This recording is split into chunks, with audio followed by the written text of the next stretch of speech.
Well, I can't tell you how excited I am to have this opportunity to spend with you here this evening. It's been one of those interesting days, and I would have been disappointed if it hadn't have ended up this way.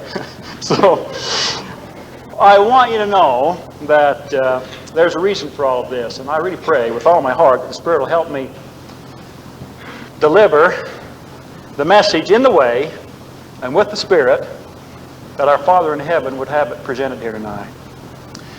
With the exception of a very few in the audience, very few, most of you I've never seen before in my life. You've never seen me before. And yet as we broke bread together, and as we spent a few moments in there together, I began to sense that even though we may not be personally acquainted now, that I was in the midst of brothers and sisters. And I could feel a yearning inside of me to see if I couldn't extend some way, do something to strengthen that relationship which exists between all mankind, that of brothers and sisters. And I thought of the scripture in the New Testament that I just recently read where it says, strengthen thy brethren. After you've been converted, strengthen thy brethren. I just listened to Writing Between Talks today, a part of the Doctrine and Covenants. Boy, I like the way Rex Campbell reads the Doctrine and Covenants and the Book of Mormon. I enjoy listening to the scriptures. He said, in all your conversations, in all your prayers, in all your exhortations, and in all your doings, the 108th section of the Doctrine and Covenants, verse 7, we are to strengthen each other. Well, my task here tonight will be to show you how to do that. And I'm excited about it because I can show you a way in 15 seconds, brothers and sisters, that can strengthen, can protect these neat relationships that are here, can improve the relationship. The relationships that exist between you and your spouse, or your girlfriend or boyfriend, or all of the above, none of the above, significant other, whatever the term is of the day. Whoever you came with, that relationship, how you can improve that relationship. But as we look at what's happening in the world today, the part that makes me most excited is this technique will protect that relationship and preserve it. We're going to protect, improve, and preserve.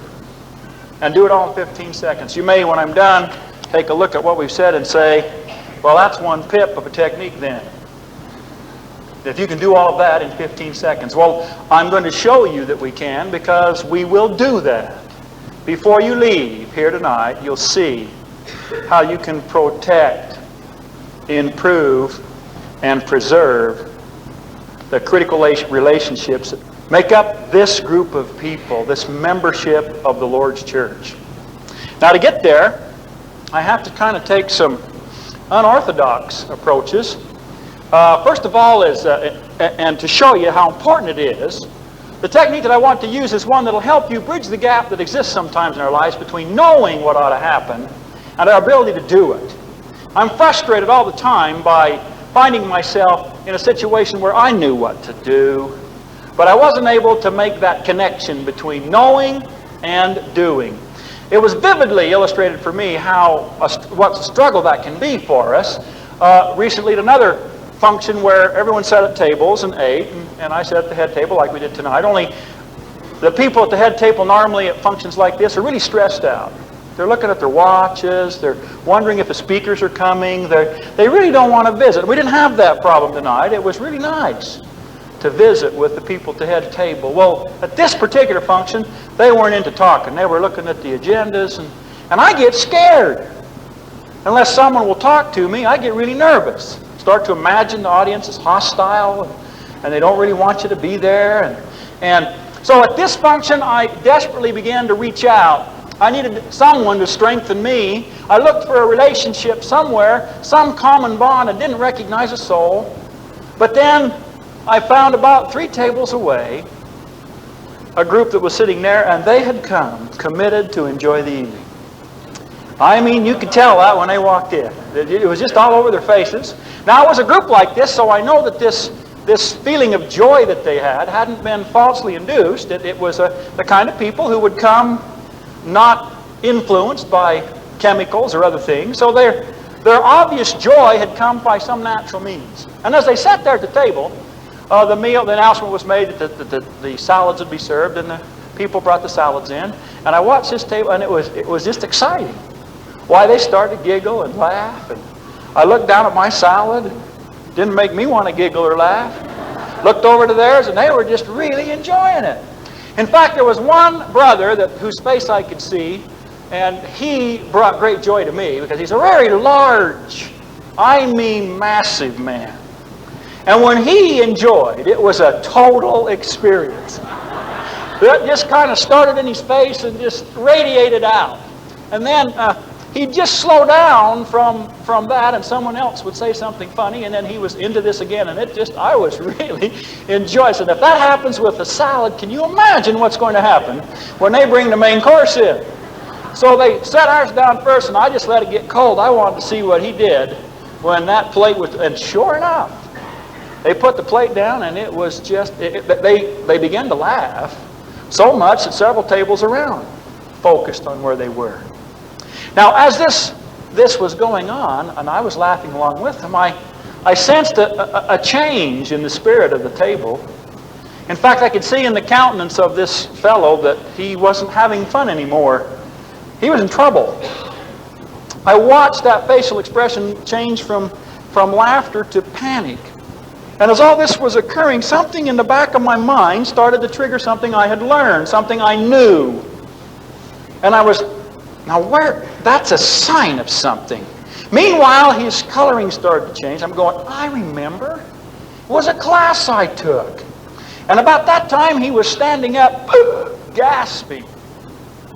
And about the time I remembered the CPR course that I'd been through, he passed out, hit the floor. Now, as he hit the floor, obviously it made quite an impact on people around the table. And one of the brothers at the table turned around and in an instant reached down, put his arms around that man, lifted him up, and with a few quick movements by his hands, he cleared the air passageway, and the man regained consciousness. Now, it couldn't have taken more than 3 seconds, this life-saving technique that he administered. I'm curious, how many of you here know what it is? It's called the what? Heimlich maneuver. Now, I want to see how many of you can perform that. Were you sitting by these folks tonight?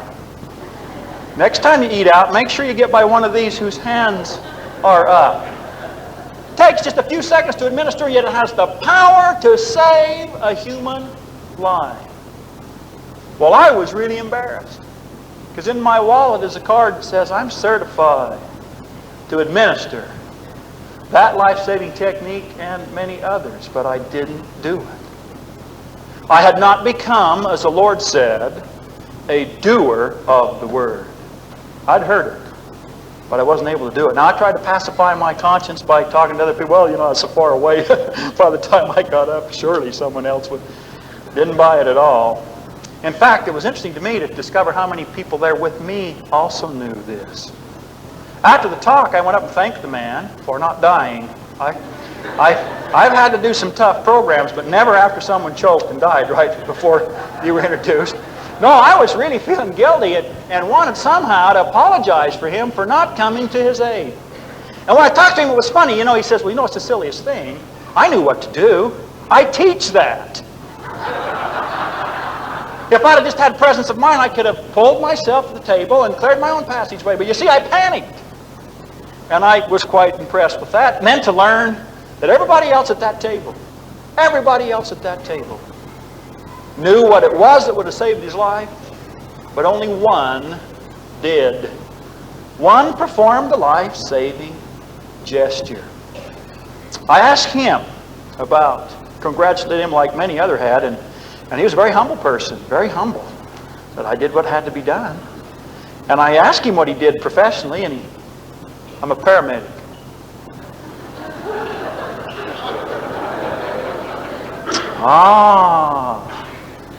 Now I begin to see. See, to save the life, he does it every day. He, to use another term, immerses himself in life-saving techniques every day. And as a result of that, when a crisis occurred, he was there.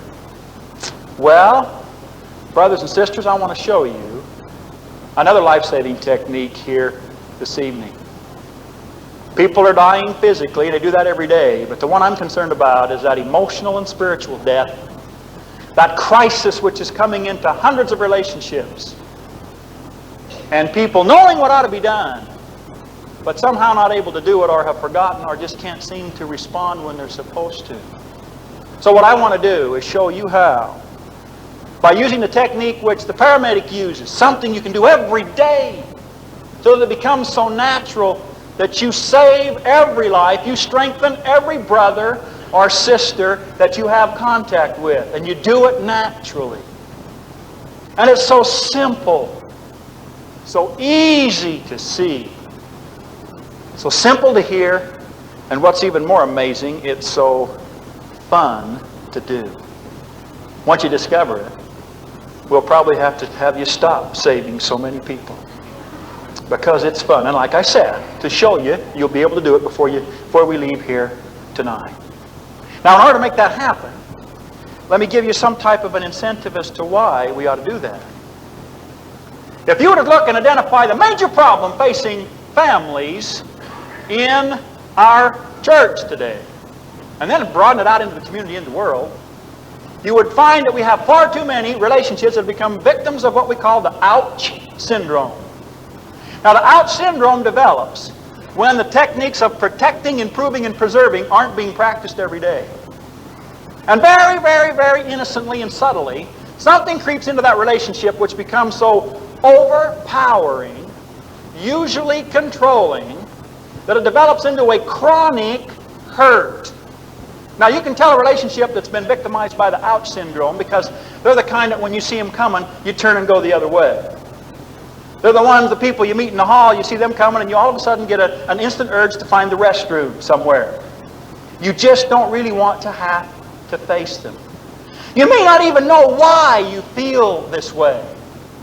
But what you know for sure is that it causes you discomfort to be with them. Well, as the Master taught, we're not to allow that to enter any relationship. Even amongst the very ones that are whose design it is to hurt us, we are to strengthen them too. I want to show you that the technique which the Lord has introduced to us will take away the ouch syndrome. Remove it. Now, to identify the procedures in this technique, we turn to the source of all human relations problems, and that is the Scriptures. In fact, I was reading today a passage from Neil Maxwell's book, The Smallest Part, where he said the following: many of the critical data about human nature are already available in the Scriptures. These data do not need to be discovered, but merely openly accepted and seriously applied. We don't need anybody reinventing the wheel. The needs of mankind have not changed from the very beginning. All human beings are essentially the same. And to the degree that you and I learn to give others what they need, they, in turn, will give us what we need. And that's the key, as taught by the Scriptures, to getting people to do things, to getting things done.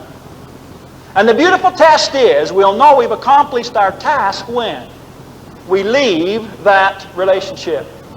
Because every time we leave, we'll feel, you know, I like myself better when I'm with you. Now, these needs have been elaborated by men for years and years. I can give you the references to hundreds of psychologists who have identified the needs, the basic needs of human beings. And they've got them so complicated, they're in pyramids now, and hierarchies, and matrices. There's as many, you can't count them all. But the Lord, in His pure and simple gospel, gave us them all. With the challenge, to the degree that you give others what they need, they're going to give you what you need. And that's the key to protecting, improving, and preserving relationships. Now, I want to identify for you what those needs are. And to do so, I'm going to use something that I've spent my professional career learning. And that is the power of advertising principles. You see, if I can get you, persuade you, convince you to try it, I know you're going to like it. Just as you like what you're wearing, you like what you're driving, you like what you smell like, you like all those things that someone has been able to convince you, persuade you to try. Now, there's a lot of principles of advertising, but the simplest one is one that involves a power called symbolic power. That is, after working with you for a while, we can get you to focus on what it is we want you to do just by giving you a visual or a verbal or a musical symbol. Now, the neat thing about this symbolic power, these little symbols become something your mind barely observes, and yet, when you're exposed to them, you respond the way you're supposed to respond. Do you want to see how early we begin that conditioning? Tomorrow when you do your shopping, and you let your little ankle biter, your marching midget, your rug rat, go along with you, let them go by themselves down the cereal aisle. And watch what happens to those children. Those death grips they'll put on whatever the cereal was that they saw on the cartoons. Because now they've been persuaded and convinced that they need it. Well, this very power can be used for good. And I want to show you how tonight. Many of you have on your cars somewhere a symbol that brings great comfort. Now, it's a small symbol. Those of you in the back can't see that I'm holding an emblem which is on many of your bumpers and your back windows, the emblem of the American Automobile Association. 3 A's, and then the word under the A, protected. Now, this symbol, when people see that, makes them feel good and comfortable and secure. The reason I've selected this symbol to be the one we key with is those needs which are identified in the Scriptures, which the Master has taught us that if we will meet, will protect, improve, and preserve our relationships, can all be categorized under 3 words, and all of those words just happen to begin with the same letter. So what I'm going to show you now is that the key to getting this done is to AAA, protect your relationships. Instead of standing for American Automobile Association, it's going to stand for the 3 things which take 15 seconds to do, about 5 seconds on each, which will protect, improve, and preserve any relationship that you focus it on. Now, the Lord promises us in 1 Corinthians 3, verse 8, every man shall receive his own reward according to his own labor. Those of you here tonight who are willing to put forth the effort to try these will receive the rewards from your effort, your individual effort. And I can tell you those rewards will be a protected, improved, preserved relationship. Now, with that little bit of introduction, let me identify for you what the 3 A's stand for. The first A, that first need that all people have, which is critical, must be met first. That need can be met by 2 simple physical gestures. The first one is done with selected muscles in one's face. How are you, brother so-and-so? The symbol of acceptance.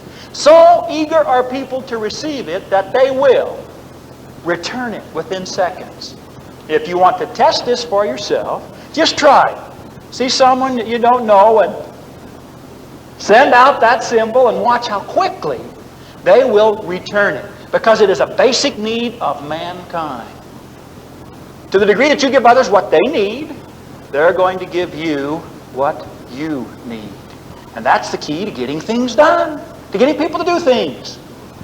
And when you've walked past someone who smiled at you, you go away saying, you know, I like myself better because of that person. He, she accepts me. Now, how long does it take to project a smile? To constrict those 18 muscles in our faces. Now, you take that physical gesture and put it with the second physical gesture. Now, this one's done with the eyes. The Scriptures tell us that the eye is the light of the body. It's through the eye that we communicate soul to soul. And the next part, the next physical gesture then, with that smile is what we call eye contact with each other. Now that sounds so basic, and yet think with me for a moment how you feel when someone comes up to you and says, gee, it's good to see you, and they look everywhere but at you. Well, if it's so good to see me, why won't you look at me? You ever felt that? Look everywhere else? Some people won't look at you at all. And even though they're going through the motions, what they're communicating to you is rejection. Now, if you want to find out if you're meeting that needs in those critical relationships, the only way, scientifically proven way to get the job done, is with a technique called extended eye contact. That's kind of fun to work with. Extended eye contact is when the eye contact lasts for a minimum of 3 seconds. See, we've learned as people to fake eye contact through scanning. Look about 2 seconds and move around, and it makes everybody think that you're trying to maintain eye contact. In fact, some have even gone further and learned to look to the third eye. You ever heard that? You look right between the eyes. And it creates the illusion that you're looking at them. But I'll tell you, if you let your eyes meet another person's eyes and keep them there for 3 seconds. Now that sounds like a short time, but you try 1,000, 2,000, 3,000, and you start to see things happen. Soul touches soul. I suggest you go home, with the people you left at home, and maybe go, and because they've been home alone and didn't get to come to the festivity and feeling a little rejected, that you accept them a lot when you go with a smile. And then, when you go get out the ice cream and call them in and you put the one up on the counter, you try your extended eye contact on. You want 1 or 2 dips? 2,000, 3,000. And if your child looks up and says, what's the matter, Dad? Who told you? What did she say? Then there's your symbol. There it is. So simple are the principles of the gospel that work the miracles in our lives. How many people aren't with us because they begin to feel nothing but rejection? And that would never have to happen if we did this. To the degree that you give others what they need, they're going to give you what you need, and that's the key to getting things done. And you'll know you've done it because people need to leave you saying, I like myself better when I'm with you. Maybe you're one who doesn't feel as much acceptance in your life right now as you'd like to have. Take a look at how much you're giving. Technique number 2, second A, stands for the word approval. Approval comes next. Now this is an interesting need, because this need, in order to be met, must be heard. You got to hear it. Now the Scriptures help us with this understanding. Proverbs chapter 12, verse 25. Heaviness in the heart of man maketh it stoop, but a good word maketh it glad. The 81st section of the Doctrine and Covenants, verse 5 says, lift the hands which hang down. In order for approval need to be met in an individual, it must be verbalized and heard. Or the individual responds as if they have been disapproved. Now let me give you some personal examples of how powerful that need can be in people and what problems it can create. My wife and I are at the point in our lives that some would refer to as the midlife crisis. I don't like that expression, but it describes the age that we're in. Maybe a little more conscious of the gray that's starting to pop into my hair, never my wife's, but my hair. Maybe the fact that we are some coming down the steep side of the hill that we climbed for 40 plus years. Well, in an effort to deal with this, my wife analyzed her hairstyle and came to the conclusion, I've loved it the way she's always worn it, but for some reason she was convinced she'd feel better about herself if she could spend a half a day with someone who worked miracles with hair and have it changed. And I'm all for anything that'll make her feel good about herself, so you go right ahead. Now apparently it was a smashing success. She loved what happened, because as I got home that night and came through the front door, she was standing at the top of the stairs with this new look. I remembered glancing at her and saying, you know, that really is an improvement. But I better be careful, because if I say that's an improvement, then it will open the door to discussion that, well, why didn't you didn't like it before? So I was thinking hard about what to say, and in this deep thought, I didn't say anything. I walked up the stairs, took my stuff to the den and put my book and my guitar and came back in to the living room where she was. And now her whole posture had changed. Arms were folded, head was off to one side, and her expression was this, well? No, I knew then I was through. As good of a salesman as I am, I could not convince her that I liked it. Well, why didn't you say something when you first came in? If you'd liked it, you'd have said something. But I did like it. I did, honest. Took me the rest of the night. Now, she's no different than anyone else. How many of you have heard that? My mother used to do that. There was 8 of us in our family, 5 big boys. I was the runt of the family. She tried to get one meal a week that was something other than a, well, you know what happens in large families, and the Sunday dinner was the one we tried to make special. And she'd put that beautiful food down there, and we just inhale it. This didn't let it get long enough on the plate to make the plate dirty. And Mom would come in after having done all that work, and no one said anything. And she'd very subtly say something, well, did it make anyone sick? See, and well, we would say she was fishing for a compliment, see? But what she was really saying is, I have a need. I need to know that I am approved of. Everybody has that need. Now, in some people, it is not met. It is so unfulfilled that their behavior modifies to get negative verbalization. Have you ever known a child that would go get in trouble so that you'd yell at them? And you wonder, what's wrong with this kid? I'll tell you what's wrong. He, she desperately needs to hear your approval of them. Yell at me, but don't ignore me. Little kids, it's easy to see. Adults, you have to think a little more. But the symptoms are still there. If that need is not being met, you will get behavior that will bring verbal responses to it. I had a real graphic experience with it. Recently, I did a program. It was the fall of the year. I remember it because it was September. It was up in Park City. And it was that beautiful resort there, the Holiday Inn, just as you come in. The one that has a little mall-like behind it. I did my program, and I remember it was about the first week of September. And after it was about dusk, before I went home, I thought, I'll walk down that mall, because I teach merchandising. I want to see what the mix of stores that they're going to put in there. And I'm walking down this little sidewalk about dusk. It's a little chilly. I heard footsteps behind me. I turned around, and to my horror, standing behind me were 6 of the most awful-looking teenage human beings I'd ever seen in my life. Now, had I not known that it was the 1st of September, I would have sworn it was Halloween night. I have since been educated and understand that what I saw there was a thing now being referred to as the punk look. But it was unbelievable to me and frightened me. I felt a strong survival need. That my life was in jeopardy. And it came primarily from the big guy that stood in front. Massive young man. Muscles everywhere. And you could see him because his clothing, his shirt and his jacket, had been cut so that it didn't cover anything. You saw muscles everywhere.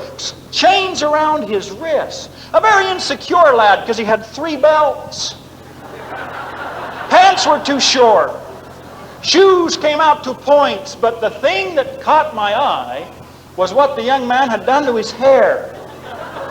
Now, I grew up in Deweyville. We had chickens, and I remember the old rooster we used to have. Now that boy had somehow reproduced down the top of his head what looked like the comb of a rooster, only the spikes didn't droop, they stood right up. They're about 6-inch spikes. Now you couldn't miss him because he'd shaved the rest of his head. Slick as a doorknob. Now I remembered that to survive you must meet needs. Now I had a powerful need for acceptance. And I was feeling a powerful, now how do I do that? I started smiling, yes. Looked that boy right in the eyes, and then I remembered, now to give him approval, I got to say something. So what I came up with was this. I've never seen anything like that. How did you do that? And you know, he told me. In fact, he went into graphic detail. The boy's brilliant. Because he had learned not only how to get that look every day, but he altered the mixture he used based on the weather forecast. You see, on a real hot day, you don't want your spike to droop. That's not cool. Well, now I was intrigued, still smiling. Yeah, that's really interesting. Well, I had to think of something else to say, and what came out was this. Do you think I could do that? And then he started to smile. I wouldn't recommend it, man. Wouldn't recommend it. Well, now, this whole inner dialogue exchange here couldn't have lasted for more than about 15 seconds, maybe 30 seconds, a couple of minutes. But you know what was amazing to me? Those 6 kids went on their way. I went away. Not attacked. I'd been protected, improved. In fact, I had 6 friends. They were giggling still. I can imagine, you believe that? But look. I had confirmed this principle just a few steps further down. An elderly couple came out of one of the stores, and this gentleman noticed too. And he gave verbalization that I'd have never dared say. And they responded the same way. You see, so desperate were those kids to have somebody say something where that approval need could be met that they would do that to themselves. To the degree that you give others what they need, they're going to give you what you need. And that's the key to getting things done, to doing things, to getting people to do things. People need to leave you saying, I like myself better when I'm with you. Do you find kind of a void in your life now for approval? Take a look at how much approval you're giving. Acceptance, approval, the last A stands for the word appreciation. Appreciation. Now I saved this one for last because it's probably the one that we would understand and list first as being one of the greatest needs that mankind has. We certainly hear people going through the motions, don't we? Unless this function is a rare function, there will be numerous comments of appreciation given to those who made the salad, who set up the chairs, who will take down the chairs, a special thanks. Now this is by commandment too. In 1 Thessalonians 5:18 it says, in everything give thanks. But we have a problem. We really have a problem. This appreciation need has so many possibilities for being met. In fact, it's easy today to go into any store and buy a, quote, token of appreciation. It's the end of the quarter at my school, and I see students bringing in tokens of appreciations to some of their teachers. Pretty little balloons with thank you on it. Cakes. Plaques. And yet I've watched people receive the tokens and sensed that they weren't feeling appreciated. The man clutching the watch that represented a lifetime of service for an organization. And what I felt coming from him was not appreciation. Now, how do you know when what you've done, when what you've said, when what you've made, when that act that you've gone through has communicated appreciation? I think it can be illustrated by this story, and I hope no one identifies with this. The story is told of a woman who had worked hard raising her family with little appreciation from the family. It's interesting. I just read a study today that said, interview employees in any organization, ask them what the 3 most powerful things, needs they have that aren't being met by the organization, and without exception, that one will appear in the top 3. They don't feel appreciated.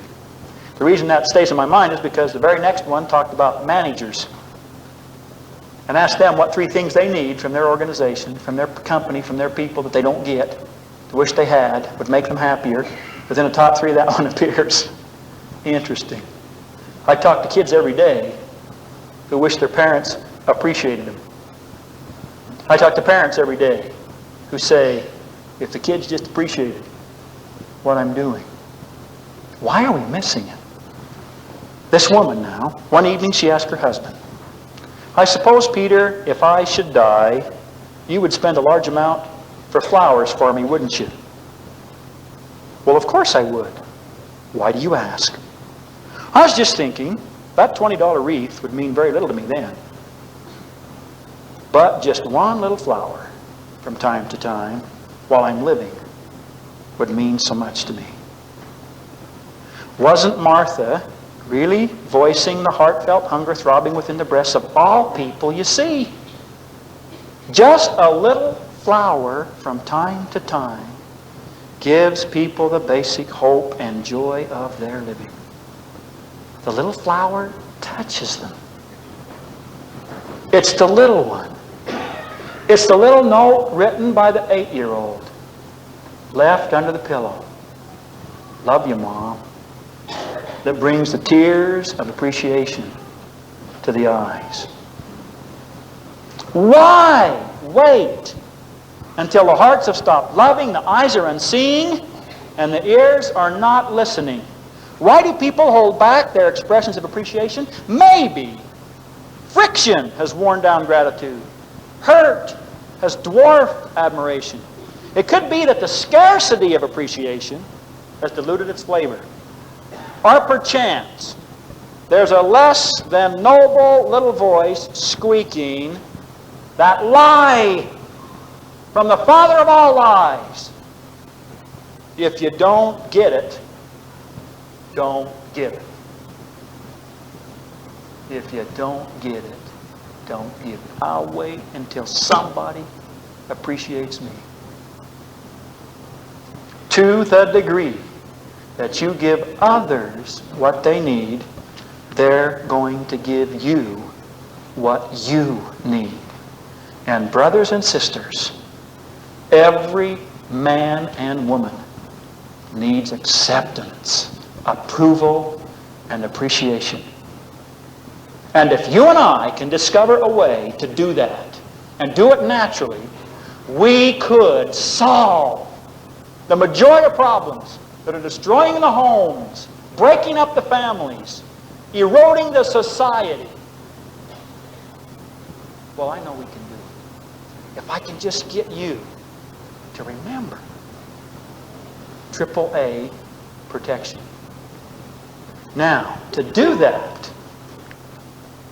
I will use a method that is proven to be the most powerful method to get people to do things. That's advertising. What if I could give you a 15-second commercial? Short little commercial that you played to yourself at the beginning of each day that would have the same kind of impact as something like this would. So that every time you heard the commercial, you'd do it or think it. Let me give you an example of the power of a commercial. I'll say a few words and all of you will have an image come to your mind. A word will pop into your vision there. What word comes to your mind when you hear this? How do you spell relief? Did you see it in your mind there? R-O-L-A-I-D-S, okay. Now the reason it's there, brothers and sisters, is this 15-second life-saving technique, which I'll give you here, breaks through the barriers of all the noise of our environment because it's creative. It goes right inside of us and gives us the repetition we need not to forget. It plants it in us because it uses rhythm and music, the emotion, and does it with such power that even though you don't want to remember it, they stay in your mind. Now let me give you an example of how long-lasting commercials can be in your mind and how innocently you can get trapped to focusing in on their message. I was going to priesthood meeting one beautiful day. We live about 3 blocks away from our church, and as I walked, my feet were going on the gravel. The gravel started to make a beat. And you start a beat anywhere, and you'll see people going with the beat. As I'm walking along with that beat, then my mind started to hum a little tune. Pretty quick, I'm whistling it. By the time I got to the front doors of the chapel, I was singing it, and then with great embarrassment, I stopped. Realized that what I was singing was the thing that goes like this. This bud's for you.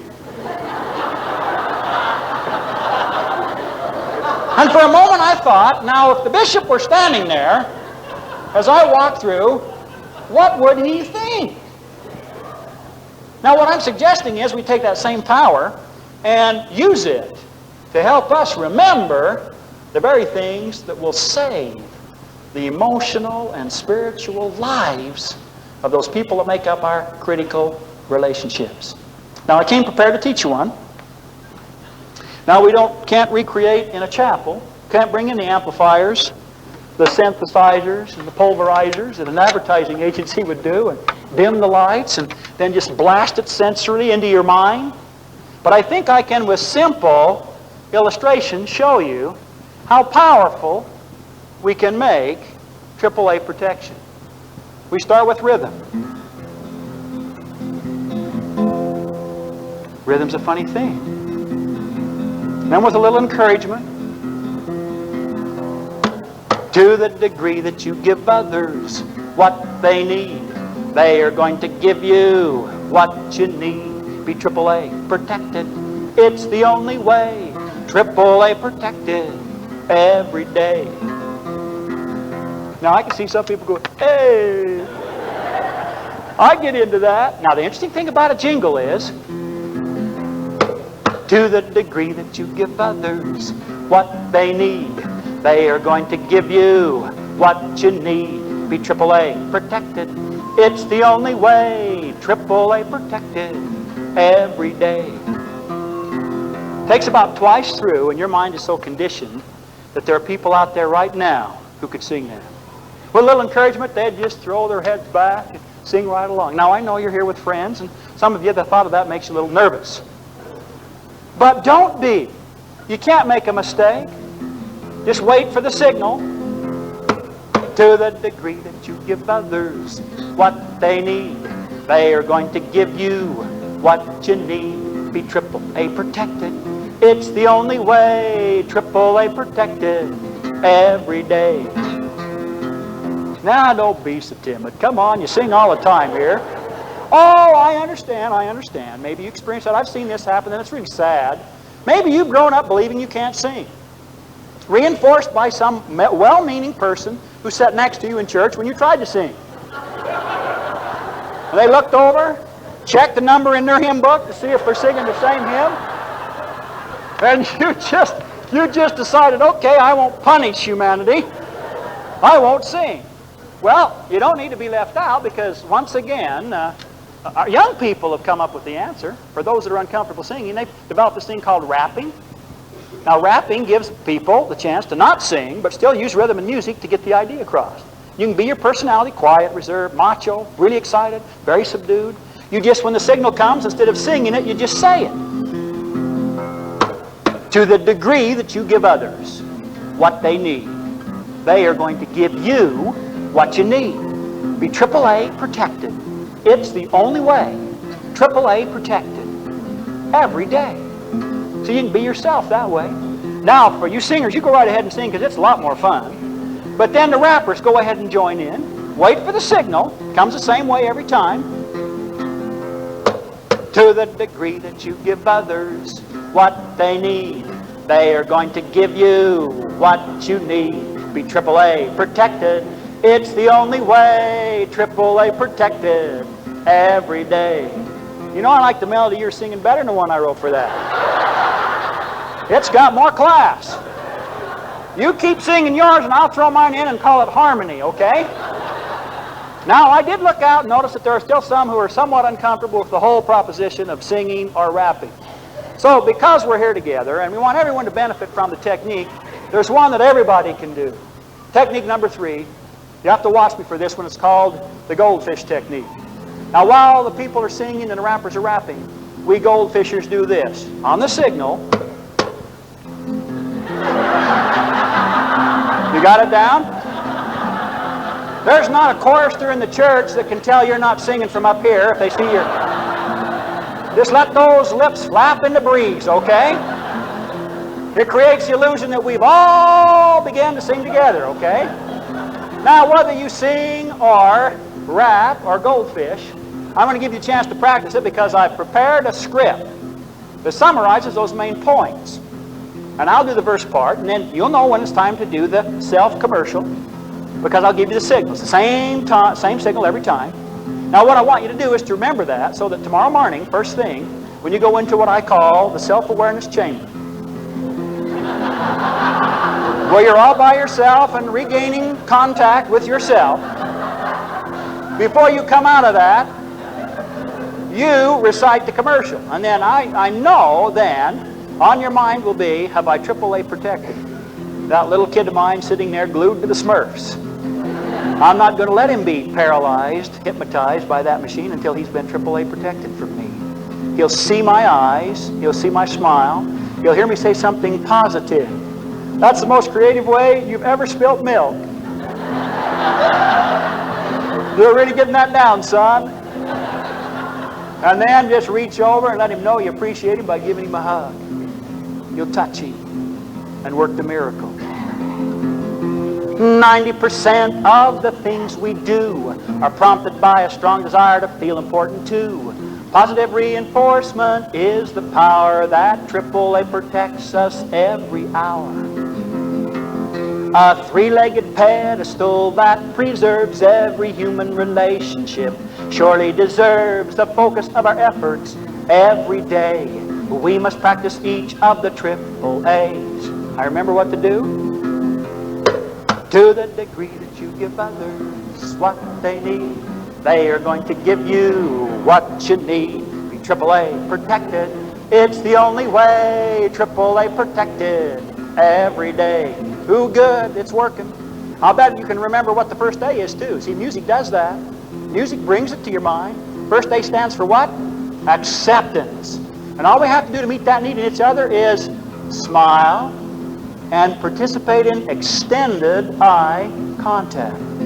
Acceptance is the cry of every heart. Accept me for what I am is the start. Open up your world and everyone wins. Don't hold people off. Let them come in. It's just as simple as this. To the degree that you give others what they need, they are going to give you what you need. Be AAA protected. It's the only way. AAA protected every day. Very good. Getting that down. Second A stands for what? Acceptance. Approval.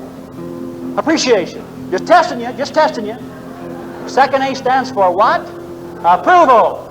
In order for approval to be heard, it must be verbalized. You got to say it so people can hear it. Approval comes next. Hear you say, we stand beside you all the way. Our relationship stands against dispute and strife.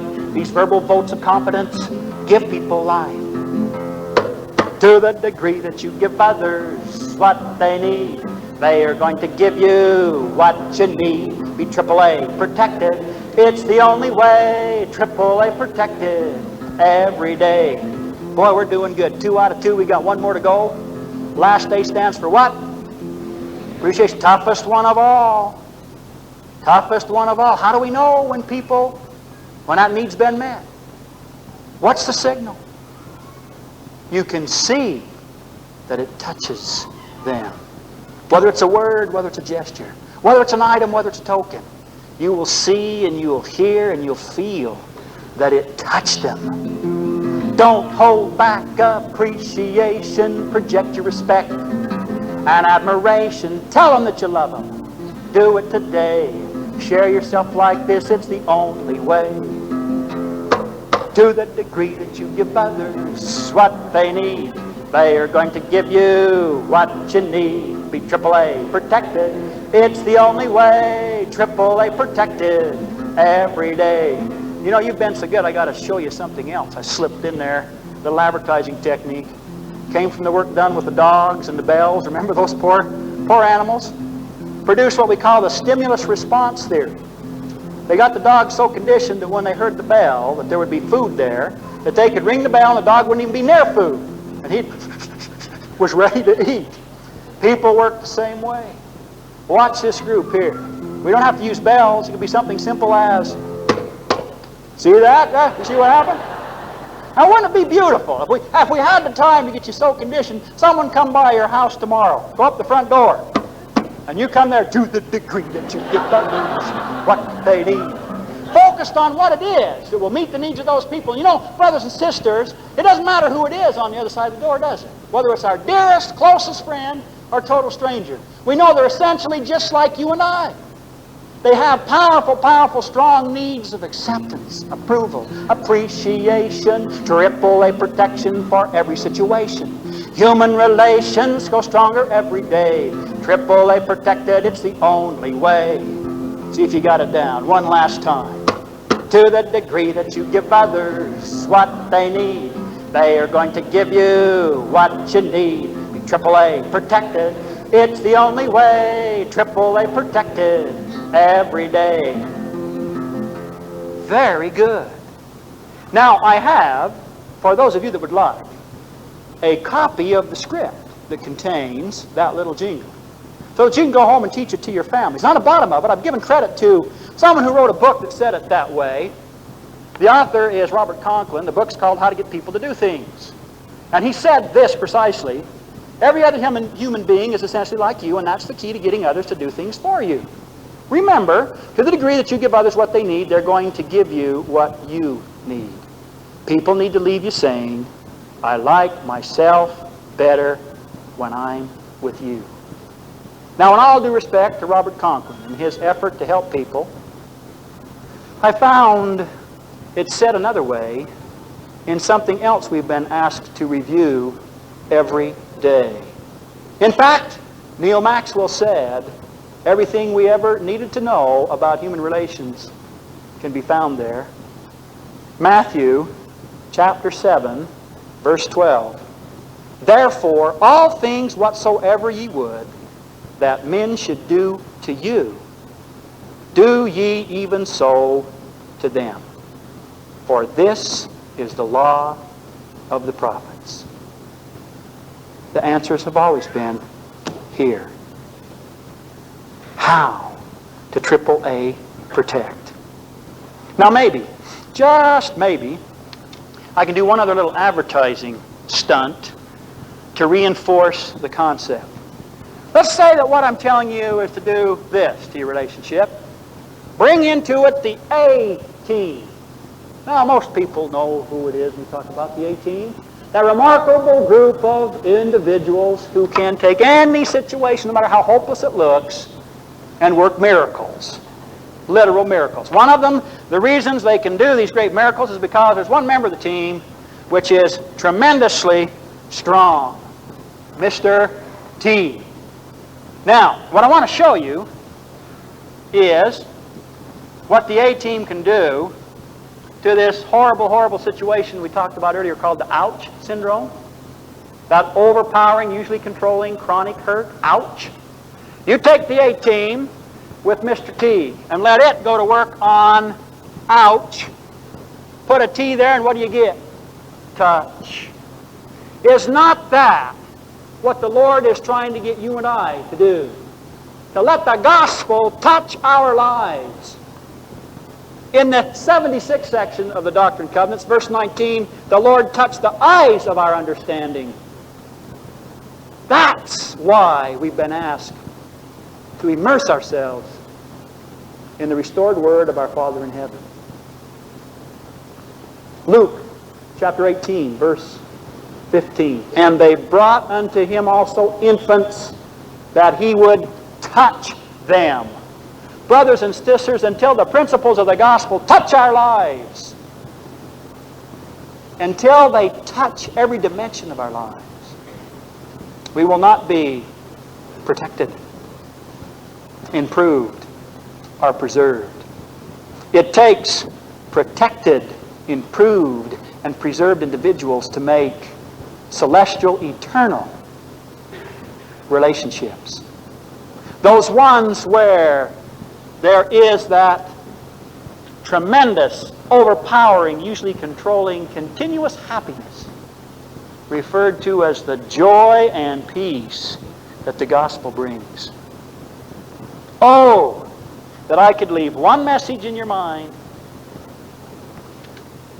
that as you look into the eyes of those people that walk through the doors of this beautiful edifice, or into the doors of your home, and let you see first of all in them their spirits crying out to you, touch me with the power of the gospel. Touch me so that I might discover true acceptance, true approval, and true appreciation. Well, I'd like to share something with you in conclusion, piece of music, to this part of our program. And then when I finish the music, I want you to experience the miracle. The miracle, first of all, will feel good because you get to stand up to do it. Everybody needs to stand up. But the second part is you'll witness with your own eyes the power of what we talked about here. But first, let me share with you this piece of music. I hope we'll say it.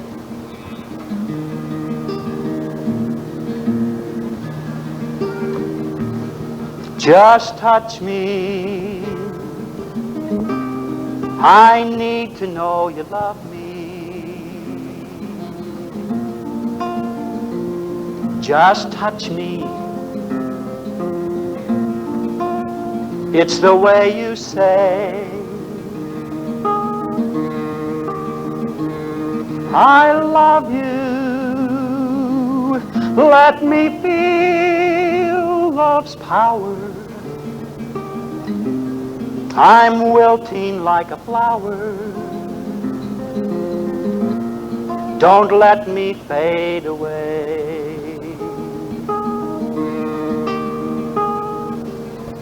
Touch me. It tells me you accept me.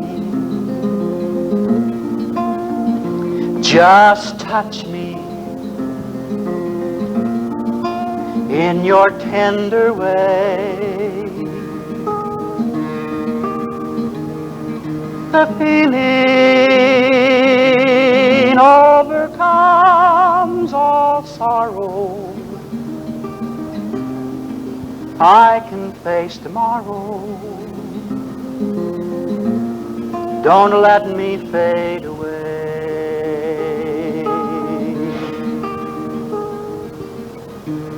Touch me. It gives me approval. Just touch me. Your loving smile will say, together we'll make a great tomorrow. We'll overcome all sorrow. All hurt will fade away.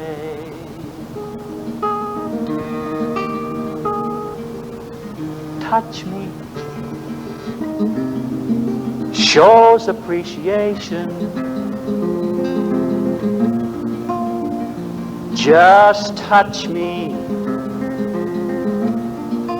Find some little way. Touch me. Tell me that you love me. Your special love protects me. I'll never fade away.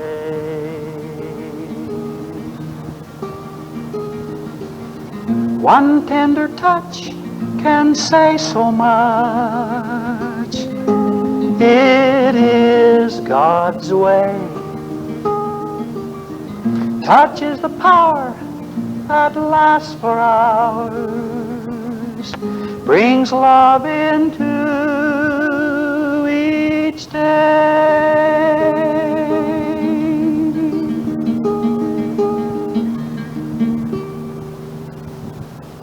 Now it's simple, brothers and sisters. You can see it, you can hear it, you can feel it. You're seated next to someone, you're just out of the corner of your eyes, glance at them. Probably needs AAA protecting more than anybody else in your life. Now remember what you have to do. You look at them with extended eye contact. You put a smile on your face, it'll rip something. I mean smile with every 18 muscles you got. Now why don't we just stand up and AAA protect?